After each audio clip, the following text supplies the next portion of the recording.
அல் நூர் பள்ளியில் 5ஆம் வகுப்பில் ரயான், பாரிஸ், ஹப்சா, லியானா 4 நண்பர்கள் ஒன்றாக படித்து வந்தார்கள்.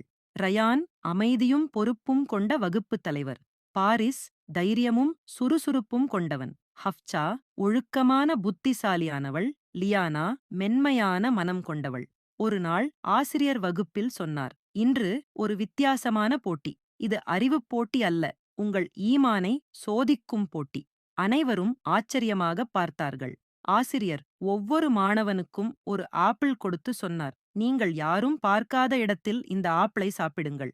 யாருக்கும் தெரியாமல் சாப்பிட முடிந்தால் நீங்கள் வெற்றி பெற்றவர்கள்தான். மாணவர்கள் அனைவரும் வெளியே சென்றார்கள். பாரிஸ் மரத்துக்கு பின்னால் சென்றான். இங்கே யாரும் இல்ல என்று நினைத்து ஆப்பிளை கடிக்கத் தயாரானான். ஹப்சா ஒரு அறைக்குள் சென்றாள். கதவை மூடி பார்த்தாள். லியானா ஒரு மூலையில் அமர்ந்தாள். ஆனால் ரயான் மட்டும் ஆப்பிளை கையில் வைத்துக்கொண்டு நின்றான். அவன் எங்கே போனாலும் சாப்பிடவில்லை. திரும்ப வகுப்பறைக்கு சில நேரம் கழித்து அனைவரும் திரும்ப வந்தார்கள்.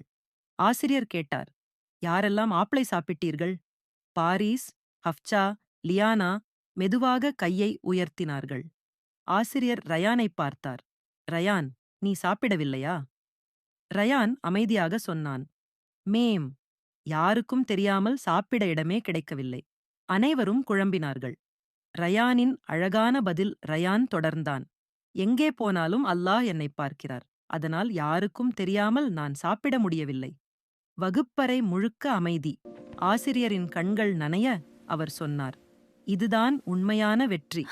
மனிதர்கள் பார்க்காவிட்டாலும் அல்லாஹ் பார்க்கிறார் என்ற உணர்வே ஈமான்.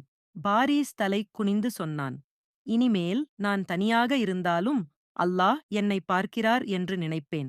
ஹப்சா, லியானா இருவரும் அல்லாஹ்வுக்கு நன்றி சொன்னார்கள். இஸ்லாமிய போதனை.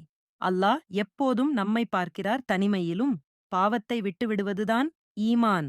அல்லாஹ்வின் மீது மட்டுமே உண்மையான பயம். இதுதான் முஸ்லிமின் அழகு.